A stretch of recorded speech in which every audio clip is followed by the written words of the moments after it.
Okay, so here we are, section 3.4. This is all about the slope and rate of change. So we have three things to do in this section. The first of which is to be able to find the slope of a line.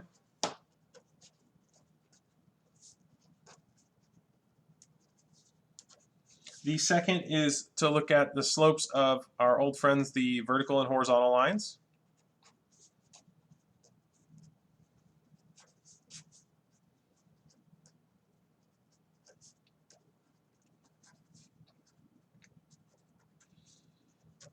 And the last thing is going to be looking at parallel and perpendicular lines.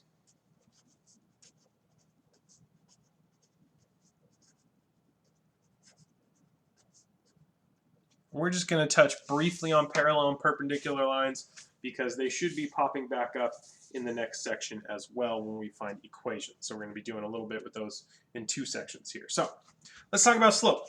The slope of the line, the slope of a line, is the rate of change.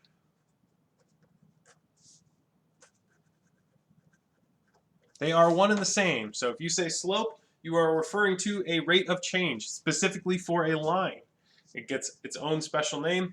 This is between any 2 points on a line. Slope is the same regardless of what points you choose to calculate. So as long as you pick 2 points on the same line, you will get the same slope no matter what.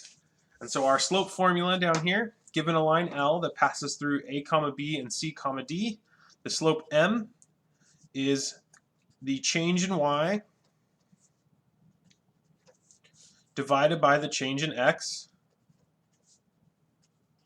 in those 2 points. You might know this as rise over run. So this is kind of the geometric interpretation. You're looking at the graph. Mathematically, we denote this as delta y over delta x. So this is the Greek letter delta. And delta is a shorthand in math for change. And to actually calculate that, looking at our points, we do d minus b over c minus a. So you do y2. This is also the y2 minus y1 over x2 minus x1, coming from your 2 points. So all of these are the same. They all refer to slope. Slope is always denoted as m. So we're just going to do a few practice problems here calculating some slopes, and then we'll get into some more nuances of slope. So calculate the slope of the lines that go through the following points. So we'll just start with part A. So following our formula, you can label your stuff. I choose A, B, C, and D just because they're different letters instead of doing all these subscripts here. So our M is D minus B, so 5 minus a negative 1 over 0 minus 2. That's 5 plus 1 over negative 2, or 6 over negative 2, or negative 3. That's our slope for part A. Part B, this is 0 minus 5 over negative 2 minus a negative 3. So that's going to be negative 5, minus a negative makes it plus a positive, over positive 1, so this is just negative 5. And then in part C, we have 1.5 minus a negative 4 over 1.5 minus, now I'm going to write 1/2 as negative 0.5. So I can do the calculations a little bit easier in my head. Minus a negative makes these both plus a positive. 4 plus 1.5 is 5.5. 1.5 plus 0.5 is 2. And so now 2 and 5.5, I'm going to switch to fractions now. 5 and 1, this is 5 and 1/2. Or as an improper fraction, this is 11 over 2 divided by 2, which is 11 over 2 times 1/2, which makes this 11 over 4. Little fraction work there. So I got 2 little practice ones here for you to try out on your own if you, well, you should. Just get the handle on practicing calculating slopes. We're going to move on here to some forms of the line. So I did not start this section repeating what the Cartesian plane was and the standard form, but we have seen the standard form of a line, ax plus by equals c. Now, to calculate slope from standard form, there actually is a formula for that. Our slope is negative a over b. Now, you don't need to memorize this because our other form of the line, which we call slope-intercept form, y equals mx plus b, this is a simplification of the standard form. So to get from here to here, you solve for y. And then your slope is given to you as m, and your y-intercept is 0, comma b immediately. That's why we call it slope-intercept form. So just note, you can get the slope from a standard form equation, but you don't need to. You can always just solve for y. Typically, most students like to put things in slope-intercept form because it gives you that information so readily available right there, m and b. So in this example, we're going to write the equation in slope-intercept form, and then we'll identify the slope and the y-intercept from that. So we've seen this equation before. So we need to solve for y. So we're going to distribute. We have 3y plus 5 equals 3x plus 6. I'm going to subtract 5. We have 3y equals 3x plus 1. Then divide everything by 3. And we have y equals x plus 1/3. So this tells us our m is 1, our rate of change is 1, and our y-intercept is 0, comma 1/3.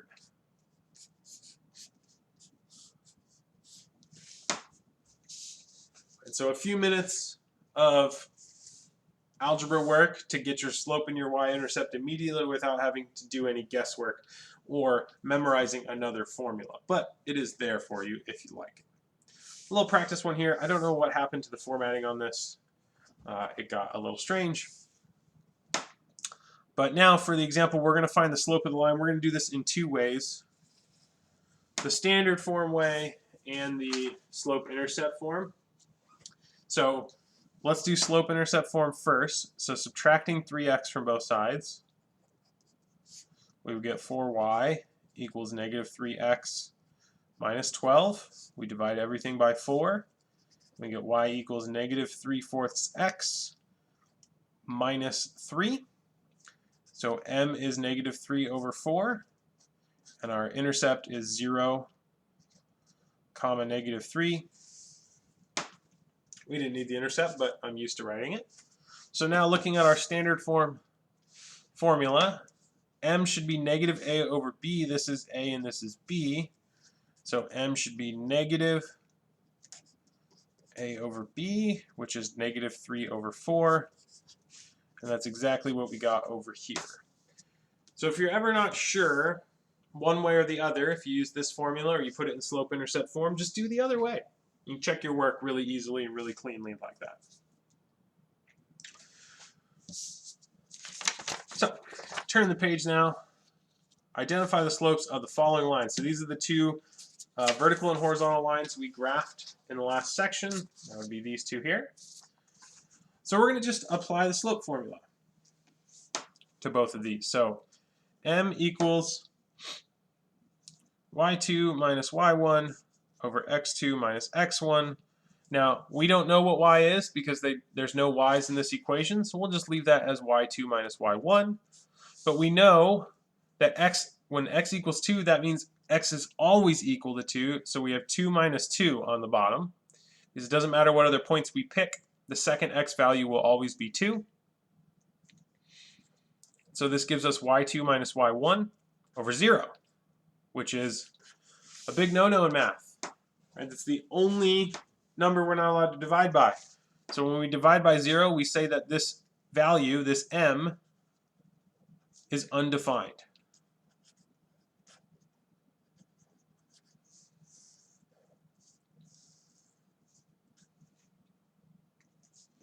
And we can apply a similar reasoning for part B. y2 minus y1 over x2 minus x1. So the x's, There's no x's in this equation y equals -3, so they can be whatever they want to be. We'll leave them as x2 and x1. But the y's are always -3, so we have -3 minus a -3. Minus a negative makes it positive, and so this is 0 over x2 minus x1. Now, I don't know what x2 and x1 are, but no matter what they are, they could be any numbers in existence except the same number, because if they were same number, we would have an x value. So this means that this is 0 over a number, which is always 0. No matter what. So that's what we're talking about in this box here. The slope of any vertical line x equals a is always undefined.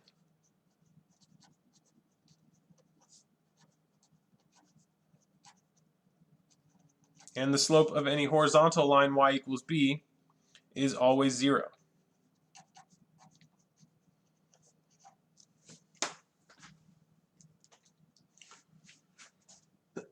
So you can keep that in mind whenever you encounter horizontal and vertical lines. Their equations give them away, and then their slopes, no matter what the number is, the slope of a vertical line is always undefined, the slope of a horizontal line is always 0.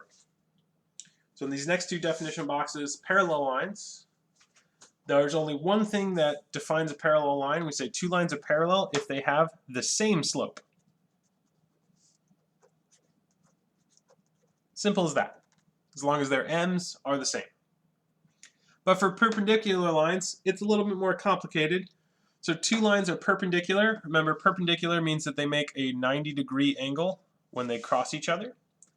So two lines are perpendicular if they have opposite reciprocal slopes. If m is the slope of one line, then the slope of a perpendicular line is -1 divided by m. So that's what we mean by opposite reciprocal. So opposite sign, and the reciprocal means flip the fraction. So if it starts as m, the perpendicular line is -1 over m. So we're just going to highlight for the last little bit of this section how to find perpendicular lines. And then the next section we will be revisiting parallel and perpendicular lines. So we're going to find the parallel and perpendicular lines. They both go through the point 2, 2.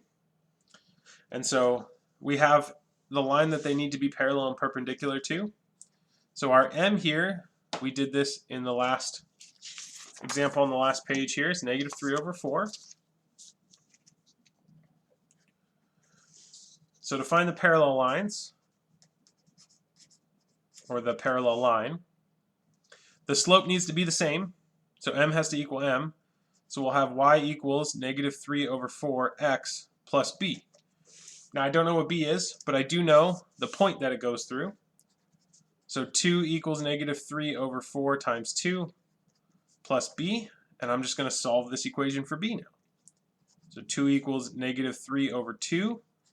Multiplying, I can cancel the 2 here and here, and this would be plus b. Add 3 over 2 to both sides. Now 2 is actually 4 over 2 as a fraction over 2. So these will cancel, and we end up with b equals 4 over 2 plus 3 over 2, or 7 over 2. So our parallel line through this point is -3/4 x plus 7 over 2. Now there are infinite number of other parallel lines. They all have the same slopes, different y-intercepts. So you have to pay attention if they give you particular points or not. Now for the perpendicular,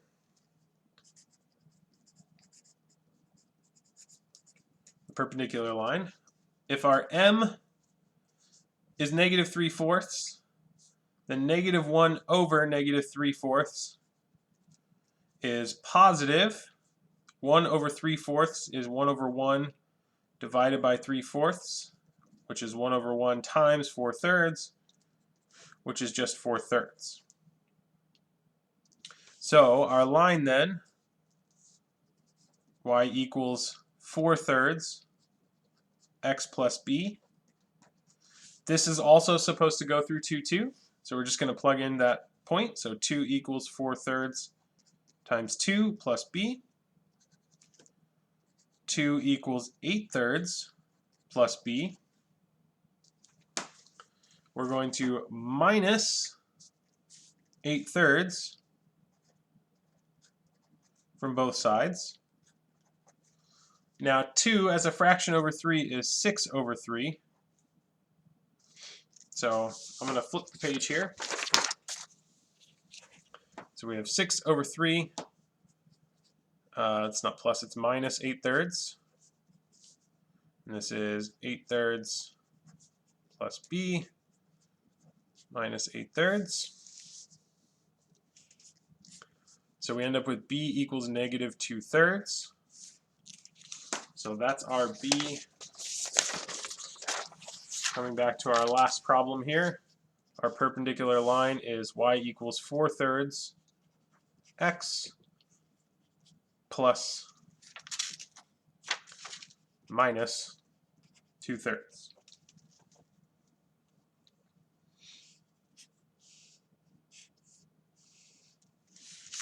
And that would be our perpendicular line through the point 2, 2 to this line here. So that is the end of our 3.4 lecture.